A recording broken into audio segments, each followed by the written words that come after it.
Muy buenas tardes. Muchas gracias por acudir a esta velada tan especial y mágica con la que retomamos nuestros encuentros literarios ya en la programación oficial de Fuenlabrada en la Casa de la Música.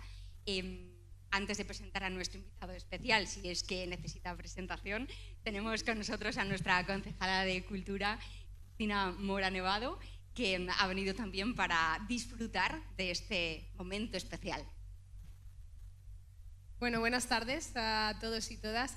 La verdad es que es un lujo ver esta sala así de repleta y el mérito es, por supuesto, de Javier. Bienvenido de nuevo a Fuenlabrada y bueno, que tengamos así la sala y que hayas tenido este éxito, este encuentro literario, como decía, tiene que ver con el éxito de Javier, con lo que esta tarde vamos a poder recibir de su mano y por supuesto de Maika, a la que agradezco como siempre su profesionalidad y su buen trato con todo lo que hace y lo que toca, y que podamos disfrutar, por supuesto, en este caso de el Plan Maestro, que yo creo que nos vas a hacer acompañarte en ese paseo por el arte, ¿no? Hablábamos ahí entre bambalinas de lo importante que es todo lo que nos rodea, todo lo que pasa y todo lo que no somos conscientes que hacemos llegar a las otras personas, como en este caso esta tarde va a suceder con la presencia de Javier aquí, y todo lo que nos llegará a cada uno de nosotros y nosotras, que será diferente, por supuesto, esa vivencia y eso que nos va a llegar de este encuentro que vamos a tener esta tarde, y de que yo estoy segura que vamos a disfrutar al máximo, porque la ocasión lo merece, porque por supuesto Javier lo merece y porque vosotros y vosotras también, por supuesto que nos lo merecemos todos y todas. Así que muchísimas gracias, Javier, gracias por tu visita a Fuenlabrada, que sea un éxito, que ya lo es, pero todo lo demás también y todo lo que esté por venir, que esperamos que sea mucho. Así que muchísimas gracias. Gracias.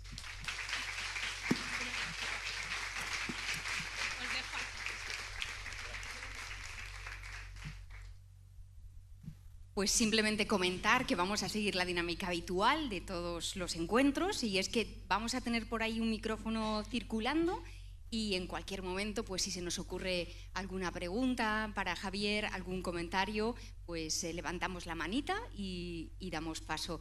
También decir que después vamos a tener la firma de los libros, que va a ser de libro por persona, porque como somos tantos, para que todos tengáis la oportunidad de estar un poquito con Javier y de llevaros vuestro ejemplar firmado, un libro por persona para la firma, ¿de acuerdo?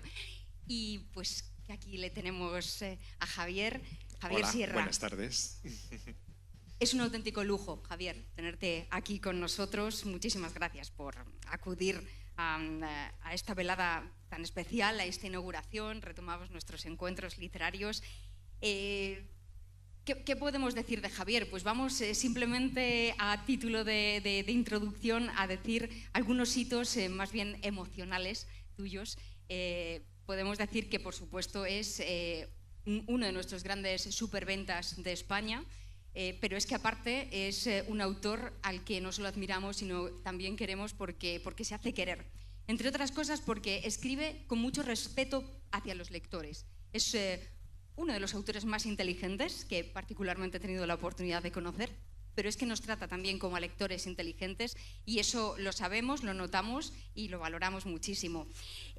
Aquí tengo que sacar pecho porque es uno de los nuestros, del gremio. Javier Sierra está licenciado en Ciencias de la Información, es periodista, y en esa inquietud y en esa búsqueda del misterio pues se le ve el espíritu periodístico, sin ninguna duda. Tenemos que decir también que Javier tenía solo 8 años cuando empezaba a soñar con ser escritor.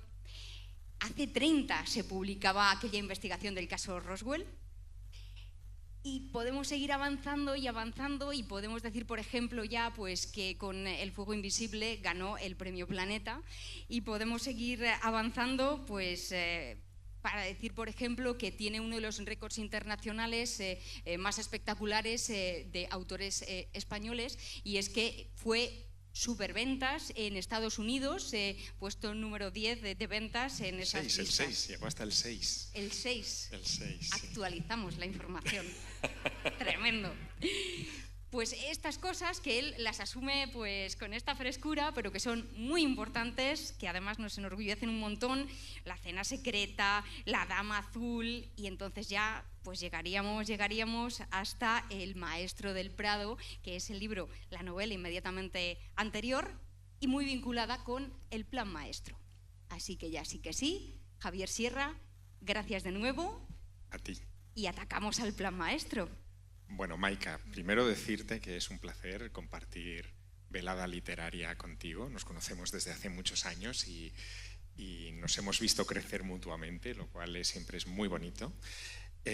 Quería dar las gracias al Ayuntamiento de Fuenlabrada porque invierte mucho tiempo, mucha dedicación, mucho esfuerzo en mantener una programación cultural. Y yo, se lo contaba antes a Cristina, yo que soy de Teruel, de una ciudad pequeña y que siempre valora... Bueno, pequeña, vamos a ver. Me han dicho que Fuenlabrada ya está cerca de los 200.000 habitantes. Teruel estará ahora mismo en unos 31.000, o sea, imagínense, ¿no? Bueno, pues de una ciudad de 31.000 habitantes donde no pasaba nada, cuando ocurría algo cultural, a mí siempre me llenaba de emoción, ¿no? Y esa emoción la sigo compartiendo con los viajes y con este tipo de presentaciones.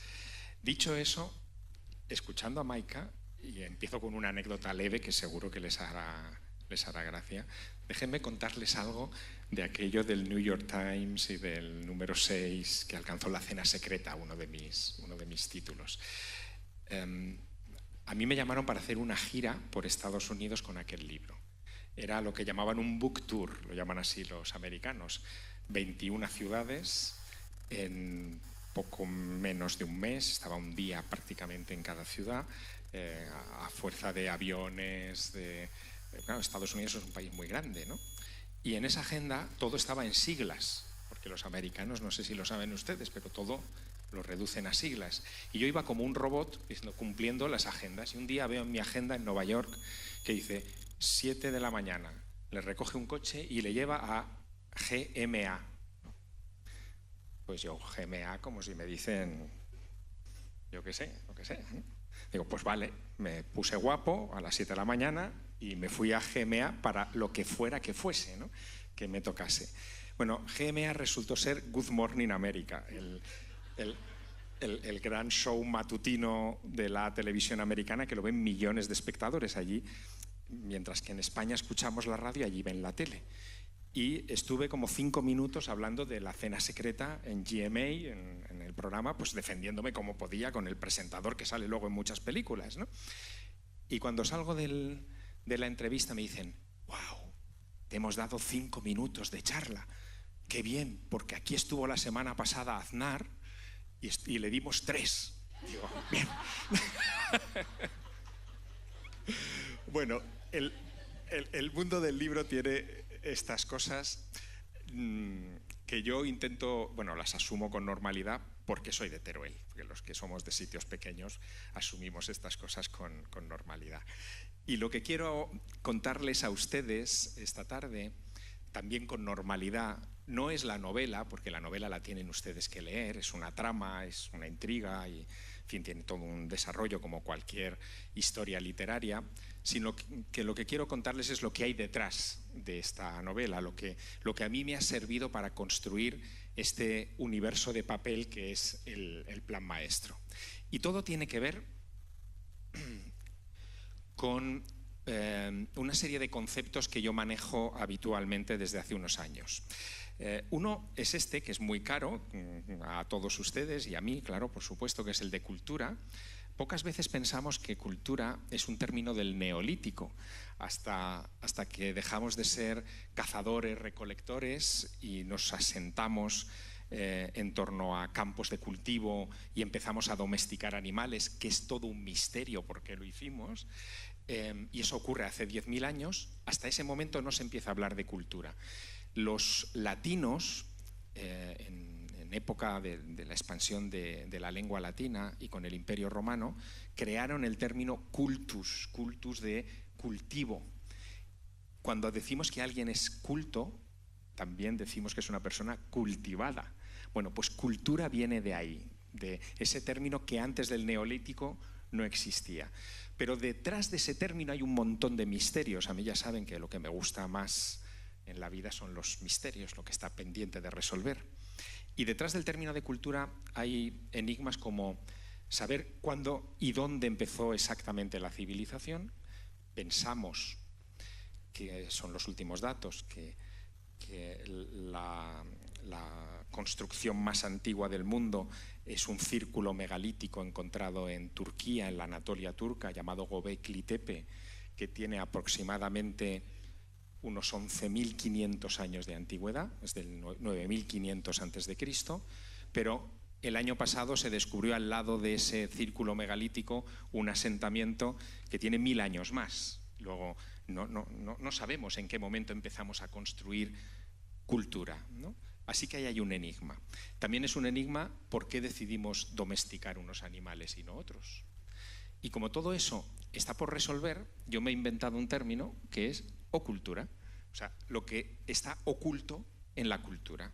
Es algo que yo manejo habitualmente y que me gustaría que, de alguna manera, con mi literatura, les impregnase a ustedes, que empezaran a ver que todas esas cosas que a ustedes les parecen normales, explicables, etcétera, en realidad tienen una cara B, tienen un lado que no nos han explicado y que es interesante. Les voy a poner un ejemplo. Piensen en un retrato vulgar y corriente de un museo normal y corriente de cualquier lugar del mundo. He escogido este cuadro de un señor que está colgado en Cleveland, en Ohio, en un museo de arte. Es una pintura italiana del siglo XVI que no tiene aparentemente nada de particular. Pero imagínense que ustedes un día van a ver esta pintura o se la encuentran en el museo y descubren que hay un señor al lado mirándola. Ya empieza a mosquear, ¿no? Bueno, pues esto en realidad pasa en muchos lugares del mundo. Es decir, los museos últimamente se han convertido en cámaras de selfies, ¿no? O sea, en habitaciones de selfies. La gente va a hacerse sus fotos y tal. Y hay mucha gente que, bueno, pues como este abuelo, que de repente se ha descubierto colgado en un museo en California, ¿no? Hay algo que a mí me gusta de estas cosas que muchas veces aparecen en redes sociales. Uno puede verlo como una anécdota, pero si uno tiene mentalidad de escritor, empieza a verla de otra manera. Manuel Mujica Lainez, un escritor que se hizo muy famoso en España, él es de Buenos Aires, era de Buenos Aires, en los años 70, con una novela que se llamaba Bomarzo. Manuel Mujica Lainez decía que, o imaginaba, que a veces los museos, cuando cierran, deben dejar a sus personajes caerse de los marcos para que puedan hablar entre ellos. Escribió una novelita que se llamaba Un novelista en el Museo del Prado, que hablaba de los personajes que se encontraban en las salas del Prado, ¿no? Pero a mí esto me da otra pauta. ¿Y si de repente eso tiene algo de verdad, ¿no? Y si de repente se pueden caer personajes del cuadro. ¿Y si ustedes se han caído de algún cuadro? ¿Quieren saber si se han caído de un cuadro? Cuando lleguen a casa esta noche, busquen en su móvil, todos tendrán móvil, una aplicación que se llama Google Arts and Culture. Esa aplicación, Google Arte y Cultura, les va a ser muy útil porque Google en estos últimos 10 años se ha dedicado a escanear en alta resolución cuadros de todos los museos del mundo, de tal manera que ustedes buscan el cuadro que necesitan, las Meninas, por ejemplo, y ahí pueden ampliar y ampliar y ampliar y llegar al nivel de las grietas de la pintura, del craquelado. O sea, es espectacular. Pero no quiero que se detengan ahí. En esa aplicación busquen ustedes en la lupa selfie. Oh. Y háganse un selfie. La inteligencia artificial que está detrás va a comparar en cuestión de 2 segundos su cara con los millones de caras que tienen escaneadas en los cuadros de todo el mundo. Y les van a decir en qué museo están ustedes colgados.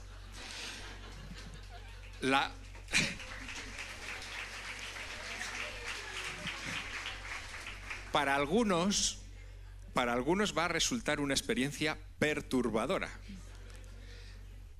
Para mí lo fue. yo llegué a un nivel del 70% con una serie de personajes. Esto te lo cuantifica, ¿no?, en porcentaje, tu grado de similitud con los personajes. Pero me hizo darme cuenta de que el arte, incluso el arte más simple, el arte que menos historia tiene, detrás puede esconder siempre una mirada. Todo depende del punto de vista con el que nos enfrentemos. Y ahí es donde entra, o donde se abre, la puerta al jardín que esconde el plan maestro. Me ha sorprendido el aplauso tan alegre con lo que has contado. Yo estoy aterrorizada. Verán, en la novela yo hablo de la mirada que tienen los niños respecto no solo al arte, sino en general al mundo. Y como todos ustedes en algún momento han sido niños pequeños, seguramente se acordarán de esa época de sus vidas en las que de repente salían a pasear con sus padres y al mirar al cielo veían caras en las nubes. O ese momento en su infancia en la que creían que había un monstruo escondido debajo de su cama, porque interpretaban que las sombras que había debajo de la cama correspondían a alguna clase de criatura amenazadora. Eso tiene que ver con cómo el cerebro del ser humano en los primeros estadios de su vida se comporta de una manera muy particular. Interpreta la realidad del entorno desde una óptica animista. Todo está vivo, todo puede ser un potencial enemigo.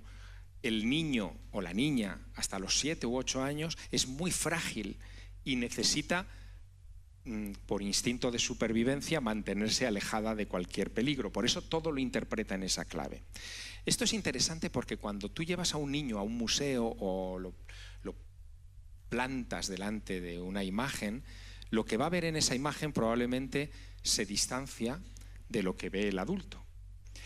Hace 2 años, un médico tenía que preparar una conferencia sobre el Jardín de las Delicias. Preparaba su PowerPoint, el doctor en su estudio, y su hijo de 5 años estaba jugueteando por allí. El doctor tenía la tabla del paraíso, que es esta que ustedes ven ahí en la imagen alargada del jardín, puesta, y de repente el niño se acerca a la pantalla y le dice: papá, oye, ¿y quién es ese monstruo que está atacando a un señor que tiene una lanza en la mano? Dice: hijo, ¿dónde estás mirando? Pues en el lago. Ven ustedes que en la parte inferior del jardín hay un lago oscuro, que es lo que yo les he puesto aquí en grande. El padre amplía la imagen, hay un unicornio, lo ven ustedes, hay un pez con alas, hay un pájaro con 2 cabezas, pero un monstruo atacando a un señor con una lanza, no. Bueno, lo que hizo el padre fue aclarar la imagen, pasarla por distintos filtros, y se dio cuenta de que efectivamente debajo del negro del lago, en un negro más negro que el de las aguas, estaba escondido un perfil que terminó saliendo en los periódicos. Se lo voy a ampliar, ¿lo ven? Debajo del unicornio hay como una sombra de un señor con una lanza y una especie de cocodrilo, de serpiente que está como atacándolo. Durante 500 años nadie había visto esto, ni siquiera los expertos, los conservadores del museo. Y un niño de 5, delante de una pantalla digital, se dio cuenta de que eso estaba ahí. Bueno, aquello me dio una pauta. Efectivamente, los niños son capaces de ver cosas.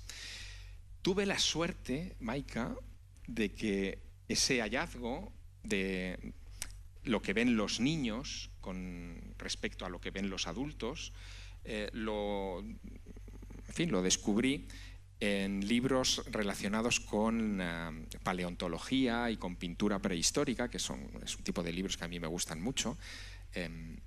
Y en esos libros se decía que los niños habían sido los grandes descubridores de pinturas rupestres en todo el mundo, porque ellos iban a una pared donde el adulto no veía gran cosa, pero el niño empezaba a ver que efectivamente había formas y figuras y sombras que conformaban imágenes.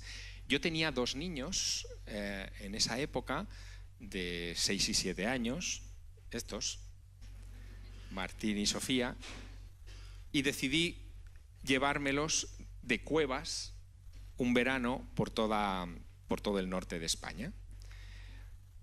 estos niños, como cualquier niño, eran capaces de ver cosas en las nubes. No sé si ustedes aquí ven algo.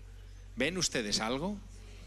Un oso, ¿no? Bueno, si ven un oso es porque han sido niños, porque les queda todavía algo de esa capacidad de interpretar imágenes con su conocimiento. Eso se llamaría pareidolia. Esto es una pareidolia, no es un oso, evidentemente, pero bueno, se parece, ¿por qué no va a serlo? Así que de repente me di cuenta de que esas pareidolias estaban también incluso en la literatura. ¿Se acuerdan ustedes del Principito, de cómo empieza el Principito?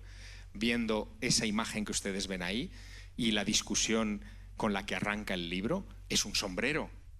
Maika, ¿qué va a ser un sombrero si tiene un ojo en una de las alas? ¿No ves que es un elefante al que se lo ha tragado una serpiente?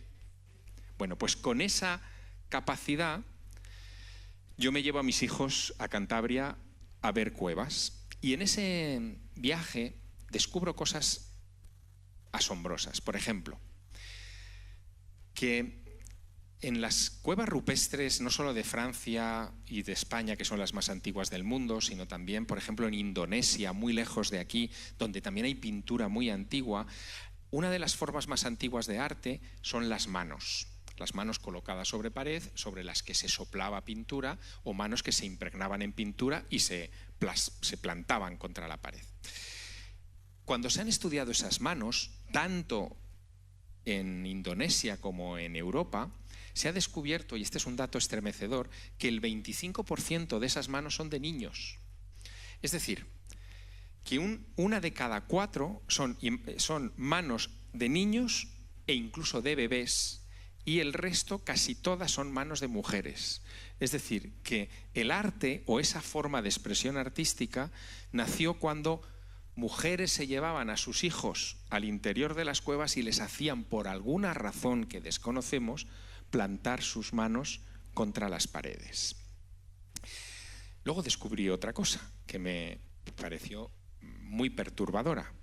Los antropólogos se han devanado eso sobre por qué de estas manos. Eran una marca, eran una firma, eran un gesto de territorialidad, es decir, estaban de alguna manera señalando un territorio. ¿Por qué se hacía una y otra vez durante generaciones y generaciones? Porque las cuevas se pintaban y repintaban durante miles de años. Y la última teoría, que a mí me parece fascinante, es que esas manos estaban indicando en qué paredes se podía pintar. A veces en una cueva se podía encontrar pintura en la pared de la derecha, y en la de la izquierda de enfrente no había nada, y en la de la derecha había manos como marcando. Y de repente se dieron cuenta de que en esa pared que se había elegido para pintar, lo que había era deformidades, bultos, que de repente los antiguos utilizaban como punto de partida de su arte. El bulto en la pared lo convertían en la panza de un bisonte, le añadían una cola, una cabeza, unos cuernos, unas pezuñas, y ya tenían el animal. La grieta en la pared la convertían en el lomo de un animal. Aprovechaban eso. ¿Pero por qué lo aprovechaban? ¿Por economía? No, ese concepto no estaba. Lo que dicen los antropólogos es que en realidad en esa sociedad donde todo también se interpretaba con la mirada del niño, todo era animista, ellos creían que el bulto en la pared correspondía a la panza de un bisonte que estaba al otro lado de la roca. Ellos no veían la roca como la ven ustedes, como roca. La veían como una membrana que separaba este mundo, el nuestro, del más allá. Y el arte nace para señalar esos espíritus, vamos a llamarlo, o esas presencias del otro lado. Bueno, a mí eso me pareció fascinante, así que pensando en mis hijos dije, a ver si estos ven algo con sus propios ojos, y diseñé un plan de trabajo para ellos. Vamos a ver. Los escritores somos gente exhaustiva, ¿eh? O sea, yo marqué lo que quería ver, imagínense, con unos niños de 6 y de 7 años, ¿no? Aquí había que hacer algo. Mi mujer decía que estaba loco. Y yo saqué de la chistera el arma secreta. No llegamos a verlas todas, pero casi todas sí. ¿Saben gracias a qué? A que les regalé una linterna.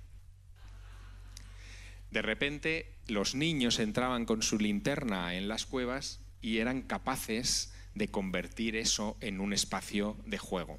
Claro que jugó también un papel importante el lugar que elegimos como base. Nos quedamos en Puente Viesgo, no sé si lo conocen, a la entrada del Valle del Pas, en Cantabria, donde no solamente está esta montaña, que es el Monte Castillo, sino que en la base de la, que tiene forma de pirámide, ¿no?, sino que en la base de la montaña hay 6 grandes galerías rupestres, no hay un lugar como este en el mundo, sino que también aquí es donde se inventaron los sobaos pasiegos, así que entre sobaos y cuevas a los niños me los fui llevando a todas partes.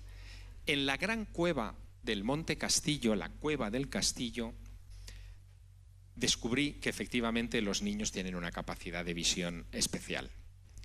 Al fondo de la galería hay una enorme estalagmita que ha sido muy estudiada por los expertos.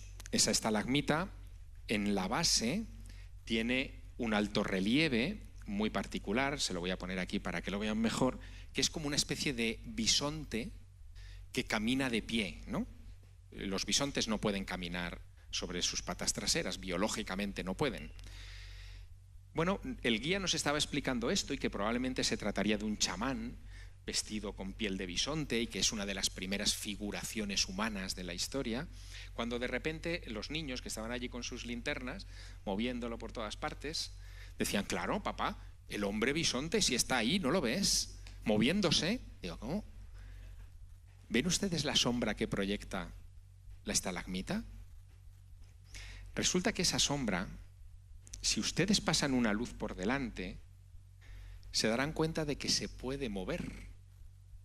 La marca en la base de la estalagmita era como una señal de tráfico que decía, aquí hay un hombre bisonte.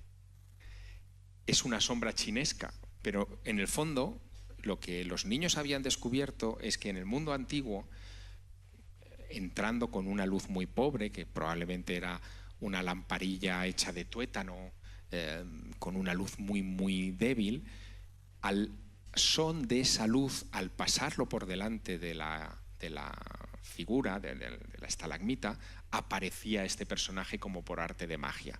Habían inventado hace unos 30.000 años en ese lugar el cine IMAX 3D. Y los niños sabían ponerlo en marcha, que es lo que más me fascinó. Bueno, a mí todo eso me fue dejando como un pozo de aquí hay cosas que hay que investigar.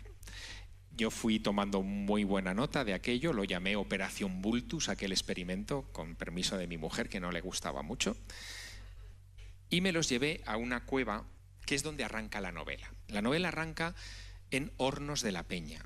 Es una cueva muy pequeña, solamente se puede entrar en grupos de 4 personas, está como en la prehistoria, no han puesto luces, el suelo no está hecho de cemento para que pasen los turistas, está en un estado salvaje como desde la más remota antigüedad. Es una cueva donde no hay pinturas, lo que hay son imágenes de animales raspadas con el dedo en las paredes. Y al fondo de la cueva hay como una hornacina natural, ahí es donde se acaba la cueva.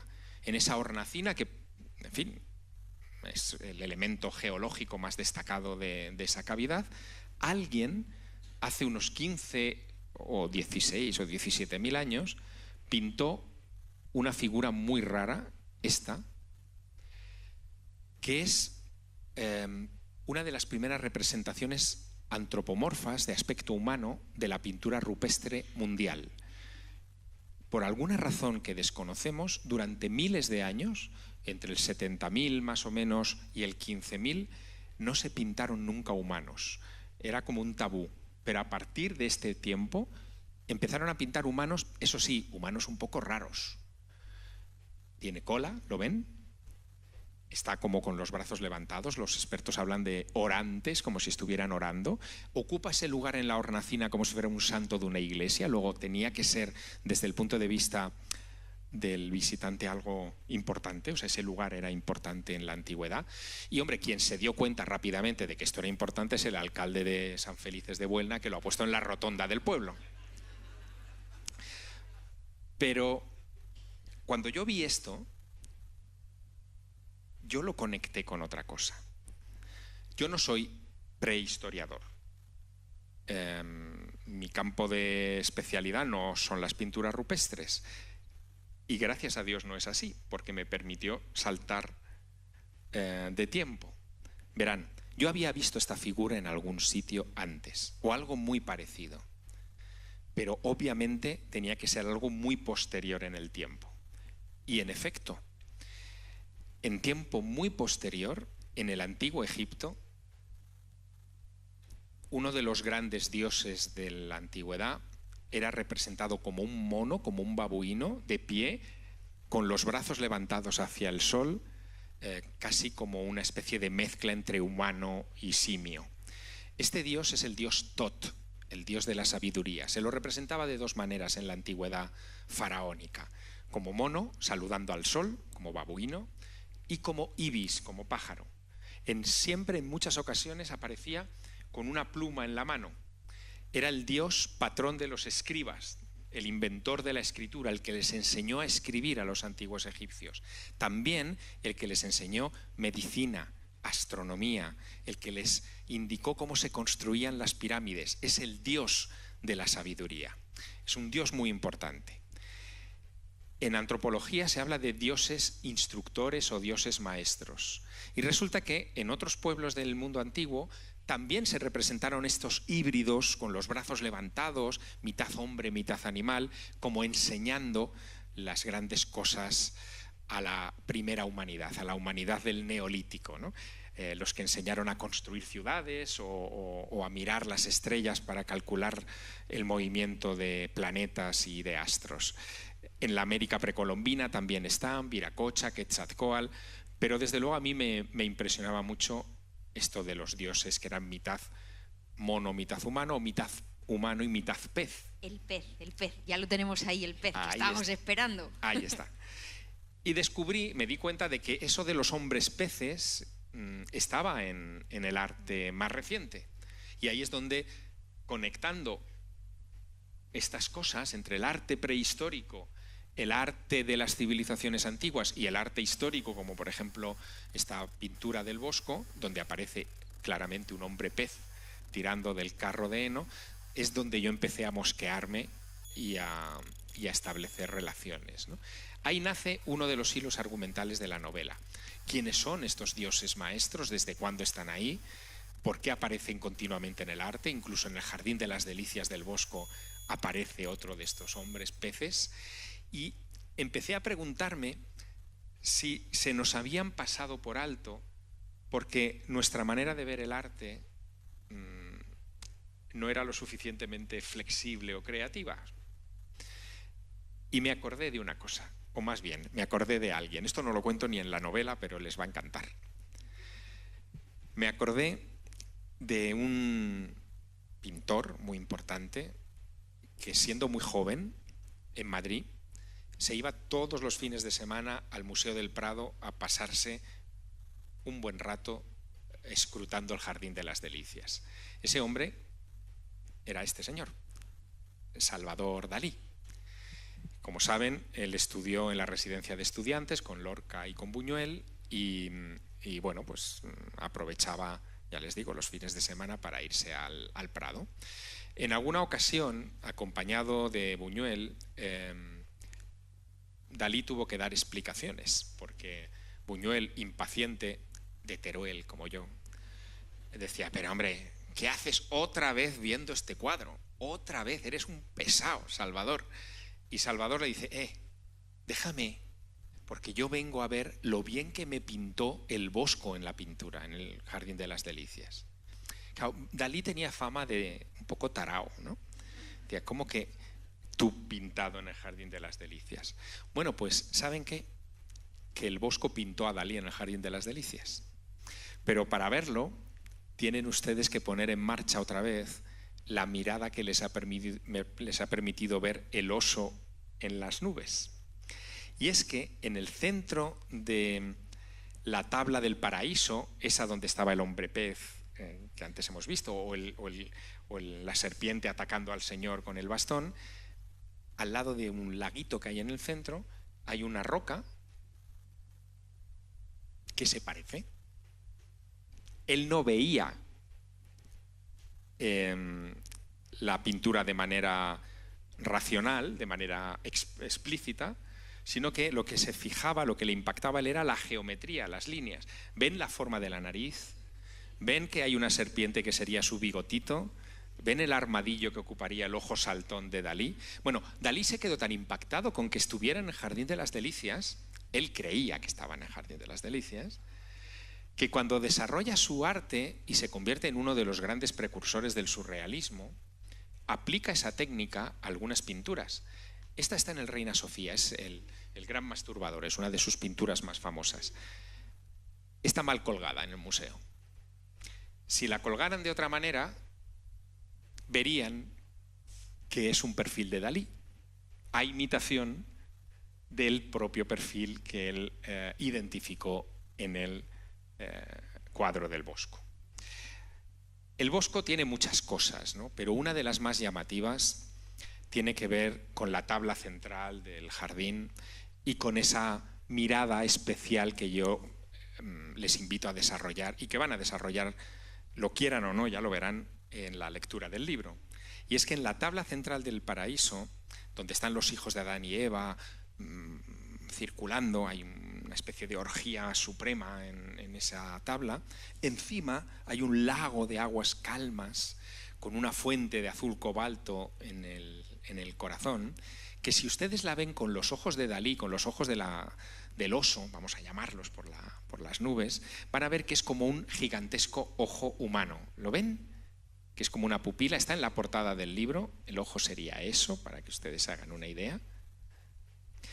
Bosco lo hizo a propósito.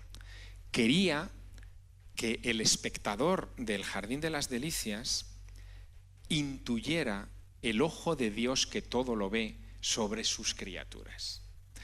Antes ya había hecho algo parecido con esta pintura, la Mesa de los Pecados Capitales, donde en un tondo, en una pintura redonda, están representados los 7 pecados capitales, alrededor de un círculo donde está Jesús vigilando, pero si lo ven, es un ojo, es un iris, con sus rayos alrededor. Y las filacterias, las propias cintas que están inscritas en latín, te están diciendo que Dios todo lo ve, que nada se le escapa. Es decir, que hay una intención deliberada en usar la geometría de los cuadros para esconder mensajes o avisos. Esto es la portada del libro y debo decirles que Bosco no fue el único que lo hizo.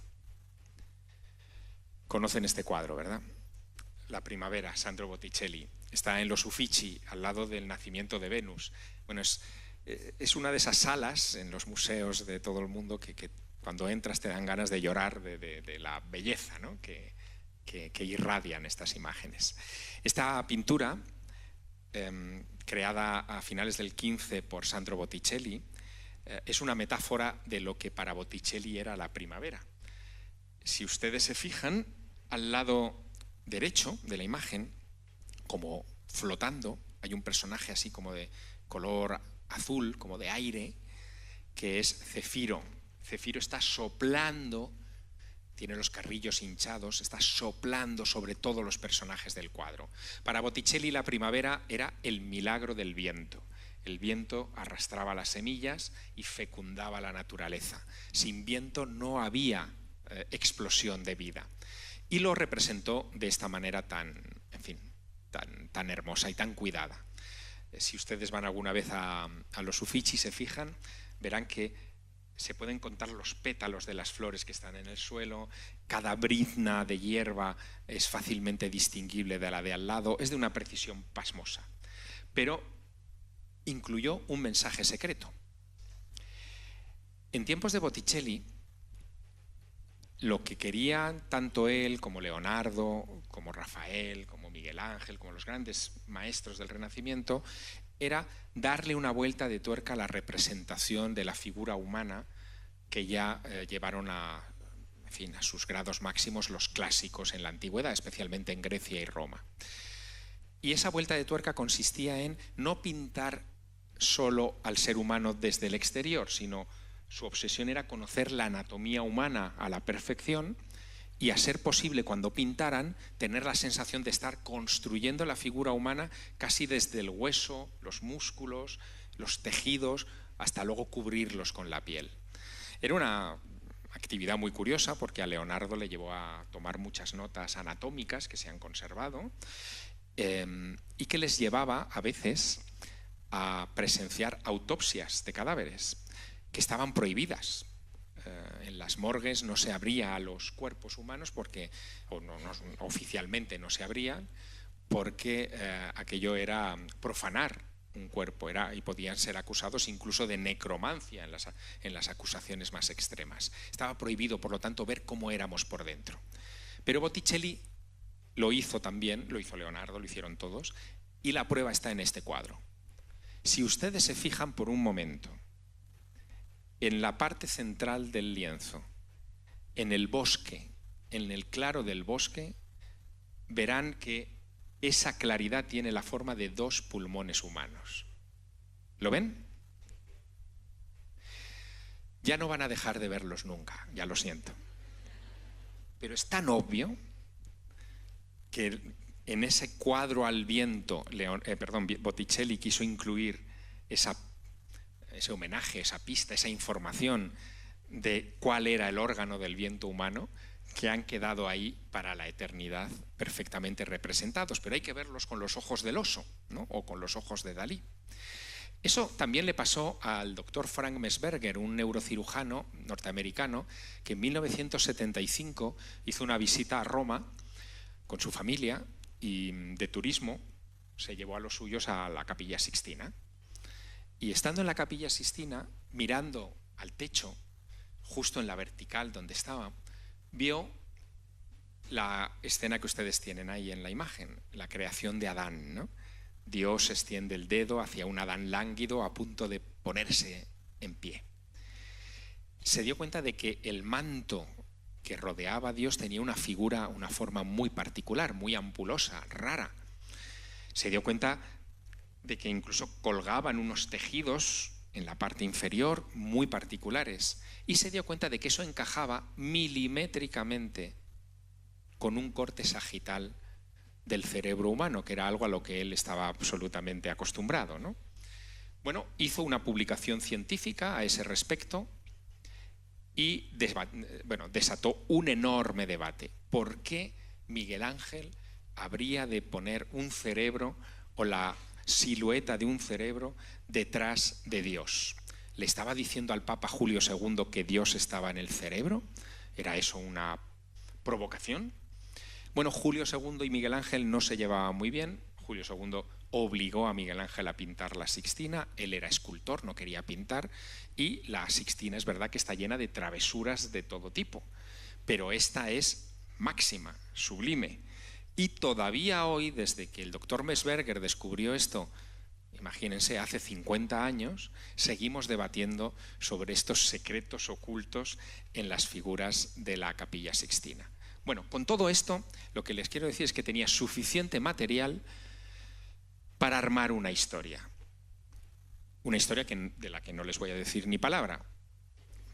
Para eso están los libros, para ser leídos. Pero que sí les auguro que va a ir modificando la manera en la que ustedes van a interpretar ciertas pinturas que tienen efectivamente secreto. Ese es el propósito del Plan Maestro, ese fue el propósito de un libro anterior, del Maestro del Prado, y ese es de verdad, yo creo que lo es, el regalo que yo les confío esta tarde a ustedes. Gracias.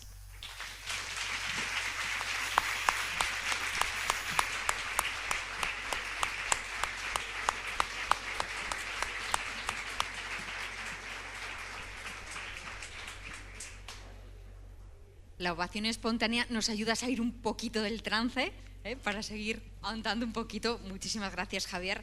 Lo que sí que es cierto, al igual que con la novela, me atrevo a decir, es que no vamos a salir indemnes de esta charla. Parece ser que después de adentrarnos en la segunda visión, ya nunca vamos a poder mirar el arte y todo lo que nos cuentas de otra manera, ¿no? No sé si esto a ti como autor también te ha sucedido en la investigación y a la hora de narrar la historia. Me ha sucedido, y me ha sucedido otra cosa que te va a hacer mucha gracia. Yo visito con mucha frecuencia el Museo del Prado, sigue siendo uno de mis lugares favoritos, y yo sé reconocer, cuando estoy en el Museo del Prado, a mis lectores, porque les veo acercándose al cuadro y fijándose en el pequeño detalle que solamente está en el libro, ¿no? Sí, soy consciente de eso, de que cambia mucho la mirada, y también me sigue pasando de ir, no sé, a la Capilla Sixtina alguna vez, y mira, les voy a mostrar, voy a hacer un bonus extra, ¿vale? Ay, no lo tengo aquí. A ver si lo tuviera más adelante. No, lo siento.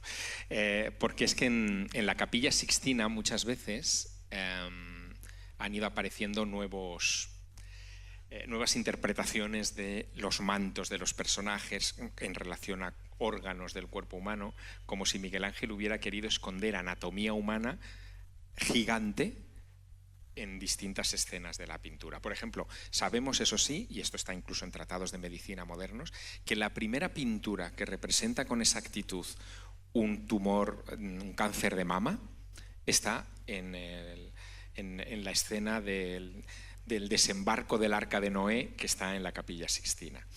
Cosas así son sorprendentes y merecen la pena una revisión cuando vas a estos sitios, ¿no? Aprovechamos para decir que hay un micrófono por ahí circulando, sí. Entonces levantamos por aquí la manita si alguien quiere hacer algún comentario o alguna pregunta y lo acercamos.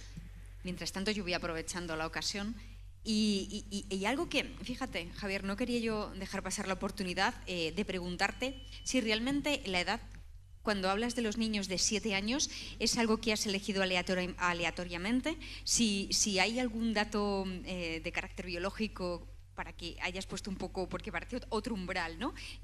Creo recordar que James Matthew Barrie, en algún momento, llega a decir precisamente que es la edad donde todo cambia. De alguna manera se pierde ese pensamiento mágico. ¿Esto has tenido alguna base o ha sido algo de inspiración? No. En el propio libro, además, hay una parte dedicada precisamente a justificarlo científicamente, ¿no? Y ha habido muchos estudios sobre cómo claro, varía según los individuos, pero entre los 7 y los 9 años aproximadamente, el cerebro humano tiene una actividad eléctrica espectacular. Hay una hiperconexión de toda la red neuronal y a partir de esa edad las neuronas se van desconectando. Hay una serie de ellas que se van desconectando y se van atrofiando porque ya la percepción humana está focalizada y por educación, por imitación de los adultos, por control del espacio, ¿no?, de la naturaleza que está alrededor del individuo, ya no se necesita estar tan hiperalerta. Entonces, a eso se le llama la poda sináptica. Es un término científico que se aplica, neurológico, que se aplica a esos procesos. Todo lo que hay entre los 0 y los 7 o los 9 años aproximadamente es enormemente interesante y creativo y nos habla de las capacidades potenciales que tiene el cerebro humano y que finalmente abandonamos por la imposición educativa, ¿no? De manera que entonces, más bien sería lo de la segunda visión que planteas en la novela, sería recuperarla. Exacto. Lo que yo propongo con esta novela es recuperar en cierta manera esa hiperconexión y empezar a entender que la realidad, eso que llamamos realidad, no deja de ser una convención. Es decir, nosotros, tú y yo, aceptamos que esto es la realidad. Pero cuando eres niño y no tienes esa convención firmada, puedes ver otras cosas. Y ahí es donde entra la parte interesante de esto, ¿no? Y para eso entonces necesitamos maestros instructores. Obviamente. Mira, hay un momento en el proceso de elaboración de esta novela que me dejó muy perplejo, investigando sobre esta historia de cómo los niños interpretan el arte, etcétera. Descubro un experimento que se hizo hace unos años en el Rijksmuseum de Ámsterdam. Allí tienen un cuadro que es como sus meninas, ¿no?, que es la Ronda de Noche, de Rembrandt, muy famoso, y llevan a un grupo de escolares pequeños ante el cuadro. Los dividen en 3 grupos. Un grupo de 20, otro de 20 y otro de 20. Al primero lo dejan libre delante del cuadro. Le ponen unas gafas con unos sensores para ver hacia dónde va su pupila y dónde se detienen más tiempo, en fin, qué cosas les van a llamar la atención. Al segundo lo aproximan a la cartela del cuadro, donde viene la información técnica de quién es el artista, la época, el título y 3 nociones mínimas. Al tercero le cuentan toda una historia sobre la ronda de noche y quiénes eran los personajes y qué pasaban y bueno, todo el drama detrás del cuadro. Lo que descubrieron al procesar la información es que el primer grupo y el segundo grupo vagaban por el cuadro. O sea, la atención no terminaba de fijarse y era caótica. Y terminaban con un sobreexceso de información estética, pero ninguna lo suficientemente potente como para que se les quedase algo. A los que le habían contado la historia les regalaron una magia, porque de repente secuenciaban perfectamente todos los personajes y eran capaces de interpretar y de pasar hasta 5 minutos, para un niño es mucho, delante de esa pintura. Eso nos lleva a una conclusión que es casi de perogrullo, pero había que demostrarla, y es que el arte no es nada si no tiene una historia detrás. Los cuadros en los museos en realidad son libros mudos. Son libros que no tienen palabras, que nos cuentan una historia, pero necesitas a alguien que le ponga la palabra. O bien es una palabra que has leído y ya tienes esa cultura y delante de la pintura explota en tu cabeza, o bien tienes un maestro que te susurra y que te cuenta la historia. Que te ayude a trascender lo estético para despertar lo instintivo. ¿Tenemos por ahí una preguntita? Hola, buenas tardes. Hola. Verás, te quería hacer una pregunta porque leyendo El Maestro del Prado me surgió la duda de que si te basaste en algún evangelio apócrifo para sacar los detalles de, por ejemplo, las vírgenes de la roca o cosas así. Y también quería saber si en los cuadros, si tú piensas que los cuadros que utilizaron Leonardo o Rafael utilizaron estos evangelios apócrifos. Gracias. Vale. A ver, la respuesta es obviamente sí, es decir, los grandes maestros del Renacimiento y en el caso particular de Leonardo conocieron los evangelios apócrifos. Piensen ustedes una cosa, un pintor en el 480 o ya entrado el siglo XV o XVI formaba parte de la élite de la sociedad, era gente que sabía leer y escribir, que tenía acceso a los clérigos, a los papas, a los nobles, a los reyes y también acceso a sus bibliotecas. Y en muchas ocasiones, en el caso de Leonardo lo sabemos fehacientemente, accedían a esos libros y tomaban información de eso que leían. Los evangelios apócrifos estaban muy lejos del alcance de la gente, pero no así de los artistas. Por ejemplo, todas esas imágenes que ustedes ven de natividades en las que aparece el buey y la mula están sacadas de los apócrifos. En los evangelios canónicos no se da esa información. Hay muchos detalles en ciertas escenas en las que aparecen cosas que se cuentan solo en evangelios como el protoevangelio de Santiago, el evangelio armenio de la infancia, en textos que no son canónicos, que no estaban al alcance de prácticamente nadie. Así que en ese sentido sí. Pero en el caso de Leonardo hay una vuelta de tuerca más. Yo eso de alguna manera lo trabajé mucho para La Cena Secreta. Es que a Leonardo le tocó vivir la época en la que se tradujeron al latín textos de la antigua Grecia que habían estado desaparecidos de nuestra cultura durante siglos. En el Concilio de Florencia, impulsado por Cosme el Viejo en el siglo XV, llegan delegaciones de todas las iglesias orientales del Viejo Mundo con la idea de intentar unificar otra vez el cristianismo. Y traían como regalos textos que nadie había visto aquí, en Occidente. entre ellos los textos de Platón. Al traducir los textos de Platón, los manda a traducir Cosme el Viejo a Marsilio Ficino, un chaval que era un erudito, que sabía de todo y que era muy amigo de Leonardo, se descubre que buena parte de la ética cristiana estaba ya reflejada en un texto del siglo IV a.C. Y esto fue un shock cultural, intelectual, para la cultura de aquel tiempo. Y a Leonardo aquello le fascinó y metió muchas historias platónicas disfrazadas en sus cuadros. Bueno, los pintores hacían estas cosas, jugaban con información privilegiada y la deslizaban en sus pinturas. No sé si tenemos por aquí una manita levantada. Hola. Hola. A ver, ha dicho usted... No se le escucha, me parece, el micrófono. Perdón. Ahí, sí. Ha dicho usted que en el Maestro del Prado usted encontró su maestro.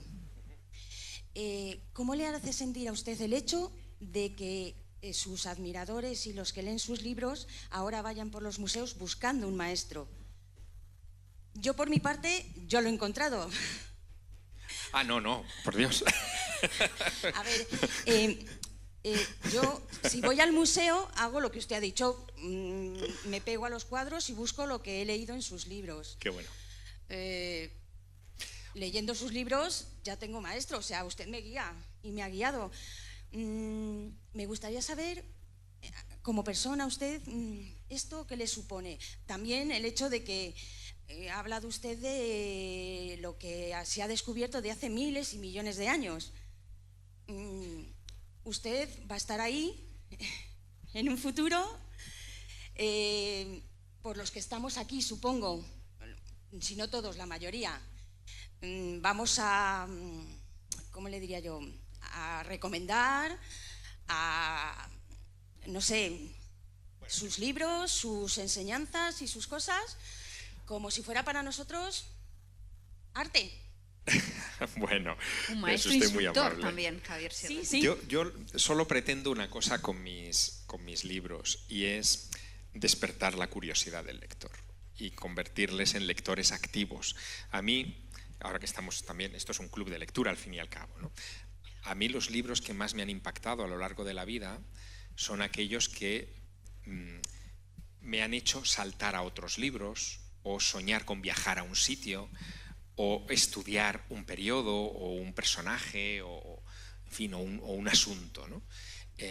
Esos libros que no te dejan indiferente, ¿no? Hay mucho libro, evidentemente, que nos entretiene y que dice, uy, qué bien, qué buen rato he pasado leyendo tal aventura o tal intriga o tal crimen. Bueno, vale, bien. Pero esos no te movilizan. En cambio, hay libros que sí que te movilizan. Yo quería escribir desde el principio esa clase de libros y a eso me he consagrado, ¿no? me he dedicado.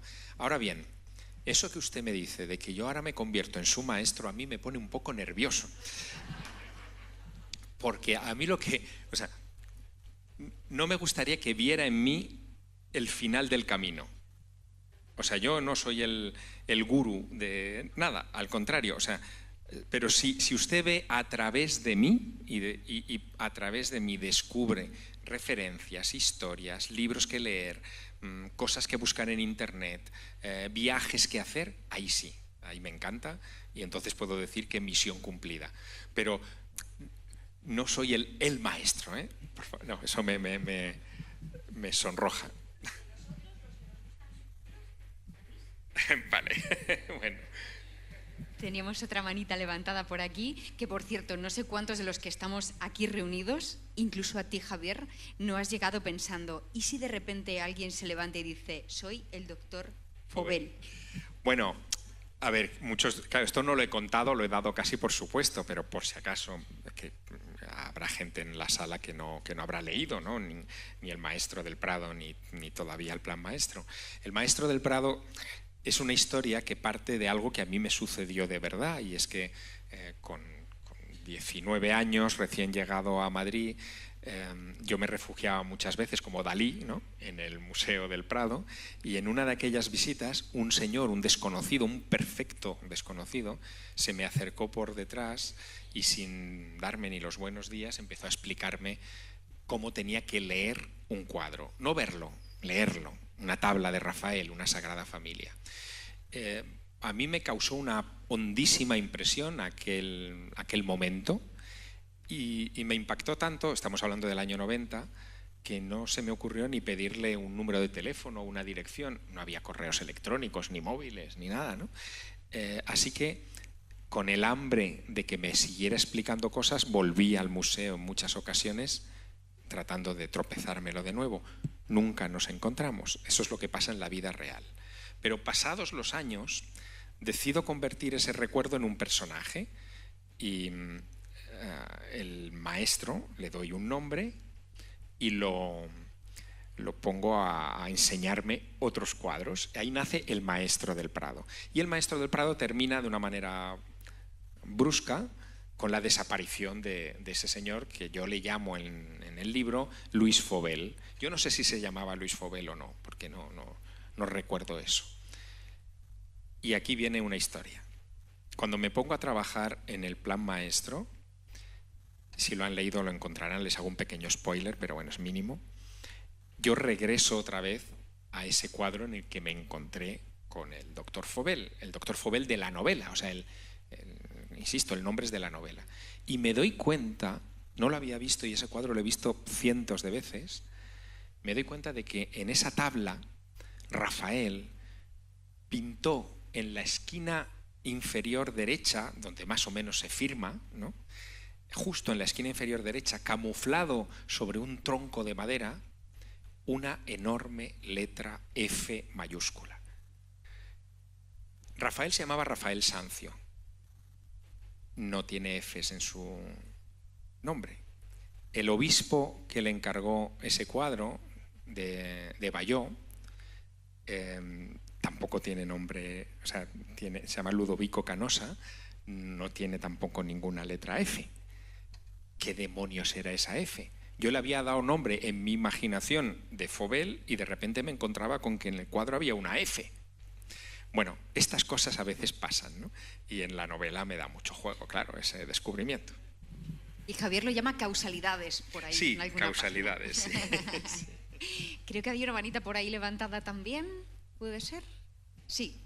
Hola, ¿qué tal? Mira, tú has dicho que los niños hasta cierta edad tienen capacidad de percibir cosas que los adultos no podemos.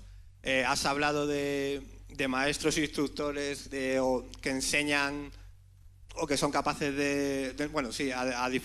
a miles de kilómetros y sí, miles de años de distancia, sí, que son capaces de enseñar cosas similares.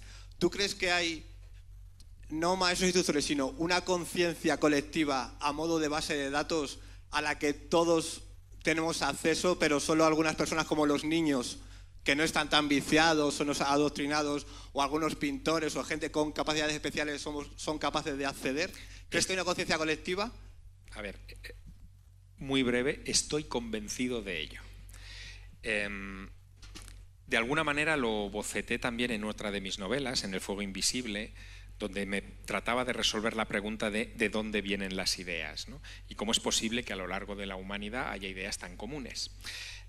Lo de los maestros instructores es una de esas ideas, o sea, está en todas las culturas, en civilizaciones que no tuvieron contacto entre sí, y todas hablan de que llegó un señor o un grupo de señores y les enseñaron grandes cosas que cambiaron la civilización. De alguna manera, cuando yo escribo El Maestro del Prado, sin darme cuenta, sin ser consciente, estoy reproduciendo el mito de los dioses instructores. Fauvel es a pequeña escala como un dios instructor. Y en mi proceso de tratar de entender todo esto, me acerco un poco a las ideas de Carl Gustav Jung del inconsciente colectivo, de que hay como una especie, para entendernos en términos tecnológicos, como si la conciencia humana estuviera en una especie de nube, de iCloud, ¿no? Y el cuerpo fuera una especie de hardware, de soporte que descarga esa información. Voy a abrir paréntesis y hago una cuña a mi querido Dan Brown. El último libro de Dan Brown, que yo no sé, yo creo que tiene un troyano en mi ordenador, el último libro de Dan Brown, que es El último secreto, va de esto. O sea, va de esto, habla de esto, de la conciencia y de la no localización en el cerebro de la conciencia, sino de una especie de conexión externa. Y eso, si lo piensan ustedes, si se aplica a muchas de las cosas que no entendemos de nuestro universo cobraría sentido, ¿no? O sea que ahí lo dejo, no sería para una conferencia. Hay una cosa muy bonita, Javier, que yo creo que te sucederá a ti, yo creo que nos sucede a todos con además lo que escribes. Es que a veces como que uno percibe ciertas cosas, pero le da apuro comentarlas, tú las cuentas y aparece algún nombre propio como el de Juan Eslava Galán, que de repente se lanza y cuenta: pues es que yo tuve una vivencia parecida, muy extraña y un tanto extravagante, y resulta que yo creo que al final todos, si nos ponemos a pensar, tenemos ciertos contactos con, bueno, pues con esa membrana y el otro lado, ¿no? Un poco. Bueno, me encanta que saques eso, porque efectivamente en el proceso de elaboración de esta novela, claro, yo hice la siguiente reflexión. Yo fui niño también y tuve ese cerebro hiperconectado del que hablábamos antes. Luego, en algún momento de mi infancia, esa hiperconexión me tuvo que dar alguna percepción o algún descubrimiento que no era propio del mundo de los adultos, ¿no? O sea, como un vislumbre de ese mundo de, vamos a llamarlo fantasía por protegernos, pero de lo que sea, ¿no? Y efectivamente lo tuve. O sea, yo lo cuento en la novela, una historia que me pasó siendo muy niño, donde vi con unos amigos de mi edad algo que luego todos mis amigos recordaban, o sea, que son ya adultos como yo, y recordaban, pero es que cuando le conté lo que vimos, lo que nos pasó, que no se lo quiero describir demasiado, a Juan Eslava Galán, que es autor y muy amigo, muy amigo, me dijo: es que a mí también me pasó exactamente lo mismo, cuando yo era pequeño, en Arjona, en mi pueblo. Y ahí empecé a hilar, digo, bueno, ¿qué pasa aquí, no? Y bueno, lo cuento en la novela dando nombres y apellidos, ¿sí? Es una novela, claro, cuando yo le entrego esto a mi editora de Planeta, le digo, bueno, es que es novela, pero no es novela, o sea, ahí hay novela, pero hay mucho de verdad. Siempre me preocupa un poco en qué estantería van a poner el libro, ¿no? Y mi editora, por quitarle hierro al asunto, dice: pero ¿de qué te preocupas? Es un Sierra, si tú siempre haces eso. Y es verdad. O sea, en el fondo es un poco la marca de mis libros, que sí hay una historia de ficción que enhebra muchas cosas, pero el trasfondo es un trasfondo que es verdad, vamos, que es importante. Estamos ya en la recta final, antes de pasar a la firma, en unos minutitos. Es el momento, ese micro que está por ahí circulando ya, el ahora o nunca. Sí, hola, buenas tardes. ¿Se oye bien? Sí, no te veo. Ahí, vale. Buenas tardes. A ver, buenas tardes. Ahora estando aquí, por supuesto se te escucha, como en la radio ayer, por ejemplo, cuando te escuchaba, estaba planchando y casi quemo una blusa mía por dejar de... Entonces, son tantos datos los que das, Javier, que es que ya no me caben en la cabeza. Leyendo el libro, que dices mucho de lo que pones en tu libro, de tus hijos, la verdad es que las 2 linternas que les compraste, las has sacado partido, ¿eh? Porque si algo verdaderamente no veías tú en las cavernas y en las cuevas, te lo hizo ver tu hija en una de las cavernas. Entonces, aparte de que eres un estudioso, evidentemente, es obvio, del arte en general, tus hijos te han hecho ver también muchas cosas, ¿no? Esa es mi pregunta, en realidad. Vale, pues sí, ¿vale? muchas, gracias a ti. Y ahora me meten en otros líos, ¿no? Cuando nacieron mis hijos, estas cosas, en fin, mías, no se me ocurrió otra cosa. Mi mujer es que es una santa, ya lo verán. No se me ocurrió otra cosa que encargar a la página web de la NASA unos monos de estos, de unos babys, ¿no? De bebé, con el logotipo de la NASA, y donde se le cambian los pañales a los bebés, tenían impresa la frase "Houston, we have a problem", ¿no? Bueno, me parece. Entonces, yo les compré eso a mis hijos al nacer. Ahora mi hijo lo tengo en Estados Unidos estudiando porque quiere ser astronauta. Y dice que la culpa es mía. Y claro, tiene razón. Y tengo a mi hija que bueno, más pequeña, un poquito más pequeña, pero hace 2 años me pidió para leer la Odisea. Digo, a mí no se me ocurrió a su edad pedirle a mi madre la Odisea ni de coña. O sea, yo leía los 5, yo qué sé, ¿no? Bueno, sí, eso a mí me ha hecho aprender mucho de ellos, ¿no? Quizá esa hiperconectividad la estimularon creativamente y me hicieron ver muchas cosas y me siguen haciendo ver. Pero yo creo que cualquiera que esté aquí en la sala y tenga hijos sabe que eso está ahí, y menos mal que es así, porque ahí vemos que la especie va evolucionando un poquito, ¿no? Y va mejorándonos. A lo mejor tenemos esos pequeños maestritos, instructores sí, sin también. Duda, sin duda, sin duda. Pues hay tiempo para alguna preguntita más. Sí, por aquí. Hola, buenas tardes. Hola. Mire, yo le quería... ¿Cómo piensa usted que interpreta los pintores a la hora de hacer un cuadro? ¿Cómo meten dentro del dibujo el cerebro, los pulmones? ¿En qué se basaban ellos al hacer eso? Pues en que lo vieron, aunque estaba prohibido en su tiempo, esa obsesión que tenían de conocer la anatomía humana para representarla bien, les llevó a ese tipo de curiosidad extrema, ¿no? De saber cómo éramos por dentro para pintarnos perfectamente por fuera. Y lo que vieron les asombró tanto y les pareció tan importante que decidieron encriptarlo en sus pinturas para que quien tuviera ojos para ver lo viera, ¿no? Y bueno, sigue funcionando. Bueno, yo lo interpreto como yo lo que creo que es decir, es fruto de la gran curiosidad que esa gente tenía sobre la naturaleza humana, ¿no? Y su necesidad de transmitirlo fuera de ellos y de su círculo, haciéndolo de una manera provocativa, porque en el fondo no dejaban de ser cuadros que les encargaban para terceros y que no sabían si les iban a granjear algún problema. Tiene que volver a verlo, sí. Claro. En el libro están reproducidas. Una de las cosas que yo siempre peleo mucho con mis editores, con este tipo de libros, es que tienen que estar las reproducciones lo más fieles posible de los cuadros a color, en una edición de buen papel para que la imagen merezca la pena y que no, esa es la parte más difícil en la discusión, y que no sirva para encarecer el libro, que salga a precio normal del libro, ¿no? Bueno, me hacen caso, menos mal, en Planeta, y la verdad es que la edición, si luego le echan un vistazo, la edición del libro es una maravilla, es una pequeña obra de arte.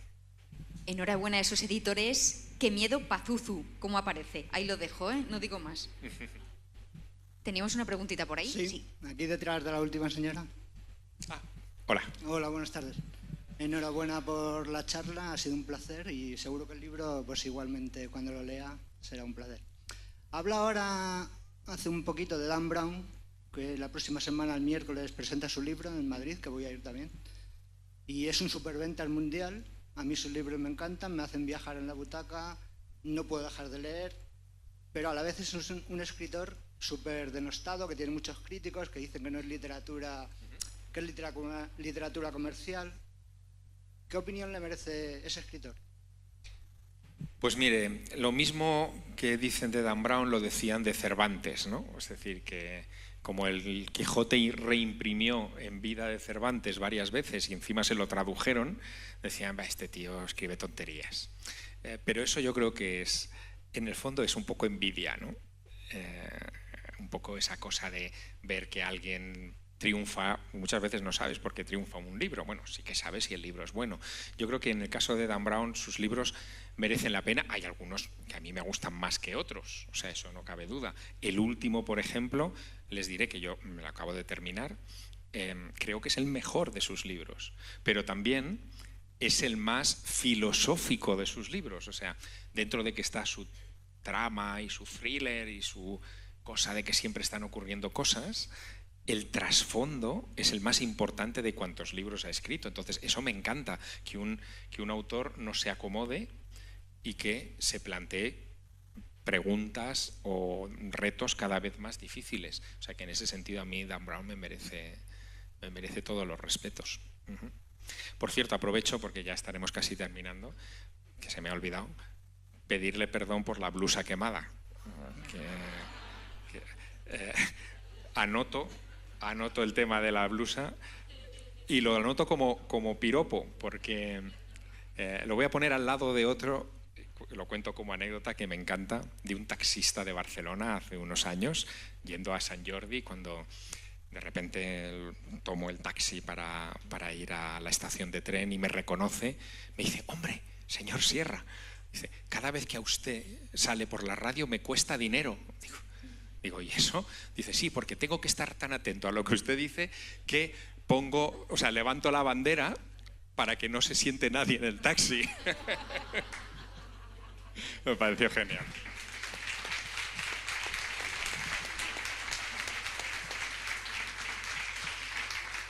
Pues no vamos a robar tiempo a la firma, Javier, porque ya yo creo que estamos todos deseando. Ha sido un placer enorme. No salimos siendo los mismos que entramos y eso nos encanta. Así que por muchos años que sigas siendo nuestro maestro instructor. Gracias. Gracias a ustedes. Gracias. Gracias, Maika.